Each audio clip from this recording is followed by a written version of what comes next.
大家好，我是邱平，我现在在贵州的黔东南，这里属于丹寨县呢。这个地方属于在贵州大潭山处，因为贵州是国内唯一没有平原的城市，所以呢，有时候修建公路啊，都是隧道或者是这样的大桥。贵州好有名的大桥都非常多，最典型的就是六盘江那个大桥，有几百米。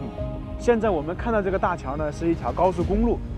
我刚才看了一下，可能高度的话大概都有200米左右。所以呢，在贵州啊，你经常能够看到这些大桥，也证明我们国家的基础建设能力啊非常厉害。我们常说的基建狂魔嘛，就是这个意思。那么这个大桥呢，大家可以看到，基本上是横跨2座大山，确实设计师和建造师都非常厉害。在这个桥下面，大家看到有一个洞穴，因为在贵州有很多这种洞穴人家，可能一开始大家看到也以为里面是居住的人，因为我们通过航拍的画面看到里面有建筑。那么这个地方呢，不是洞穴人家。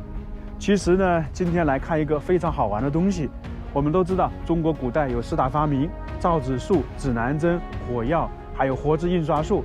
那今天这个地方呢，其实就是跟造纸术有关，因为这里算是一个造纸这种非遗传承的体验中心。山洞就在前面一点点，左边就是这个高速大桥。现在去里面看一看。说到造纸术，很多人想到的就是蔡伦发明了造纸。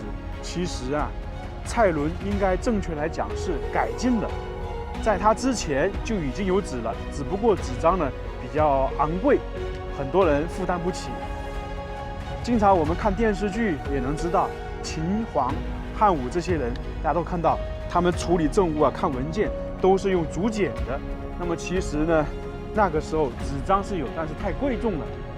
很多人以为蔡伦改进了造纸术，那纸张会变便宜一点，确实成本降低了一点。但是大家了解一点，东汉开始啊，他统治着基本上是豪强，就所谓的门阀士族，一直到唐朝那个时候都算是如此。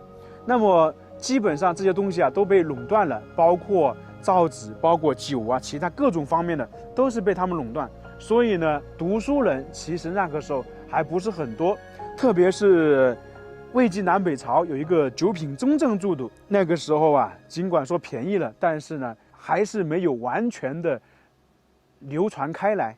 因为纸嘛是便宜了，那么纸是干嘛用的呢？我们说写字，那么当时印刷还不是那么先进，那自然而然的话，很多时候是靠抄写，成本又是很大。那基本上这些又是被这些门阀士族所垄断，所以当时很多读书人都是条件会比较不错的。那当时有这样一句话嘛，寒门无士子，说的就是寒门啊，基本上很少有读书人。那你要读书，也必须是依附这些豪门贵族。唐朝被称为中国封建社会的顶端，那么唐朝的经济实力很强，生产力也非常高。那么纸张呢，到了唐朝的时期是进一步的发展，造纸业也相当的兴盛，纸的品种啊已经有很多了。那么包括造纸原料也有进一步的开发。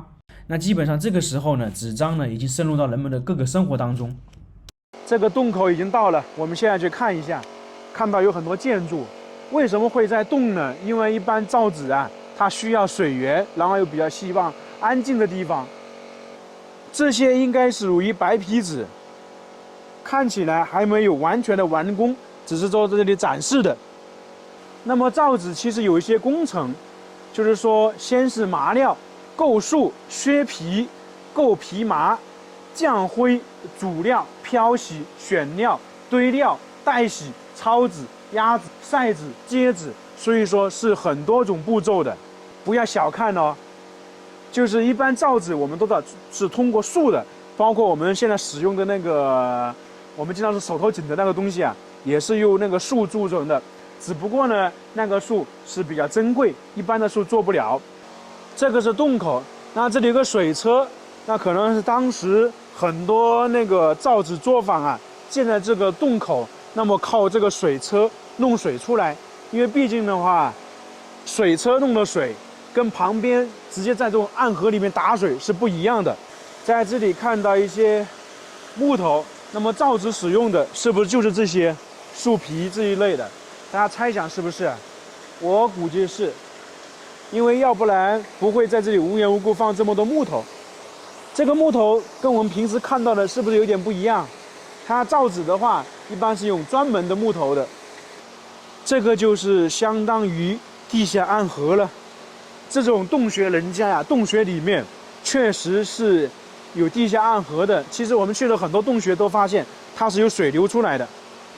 现在来看一看，那么这个是什么呢？这个应该就是带洗。这里面啊，这个机器大家看到有很多白色的没有？那这个应该就是降灰，就是说那些树皮弄下来，经过加工啊，就是说要在这里，我们相当于涂颜料一样的，就这些啊，可能就是在这个里面进行加灰加工，变成这种颜色的。我是简单刚才看了一些资料，因为我本身不太懂啊。这个其实呢，还是相当于那个树皮的构麻，这个还不是纸，因为这些明显的看出来。看看这里面的布局。那么这个是什么呢？这个应该是经过一系列步骤到达这里，属于焯纸。什么意思呢？就是在纸在上面呢，然后打开来焯洗一样的。就是说，经常我们搞豆腐一样的，然后泡下水，然后再弄上来，泡下水弄上来，就相当于是把纸慢慢的，打个比方说，一开始可能是1毫米，后面搞成2毫米，就是相当于过滤沉积东西啊。这是我个人的一些理解，不知道是不是真的如此。那焯纸之后呢，就可能放到这盖板里面压纸，就是压呀，使劲的压，就我们说榨油一样的。这里压完之后，就放在太阳底下去晒，晒完了就把它揭下来，就是相当于一个这样的流程。看到这个没有？这个相当于是一个棉絮形状的，那么就是刚才我们看的那个树皮构麻弄下来，后面加了一些药，就变成这种了。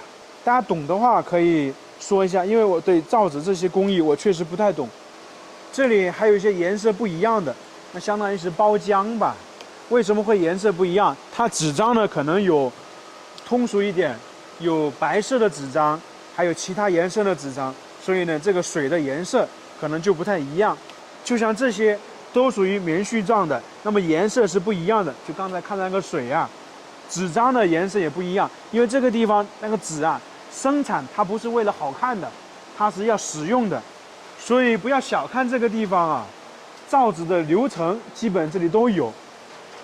所以当时蔡伦能够改进造纸术的话，确实是非常厉害。这里有一个工具，这个不知道是属于压纸还是焯纸，但是呢，有点像过滤的，这个有点网，然后这个可以打开。那看到的这些呢，相当于就是晒纸啊，把纸张压好了之后，就在这里晒，晒完成，那接纸可能就变成这个样子了。这个造纸我们简单的看了一下，确实挺复杂的，流程非常之多。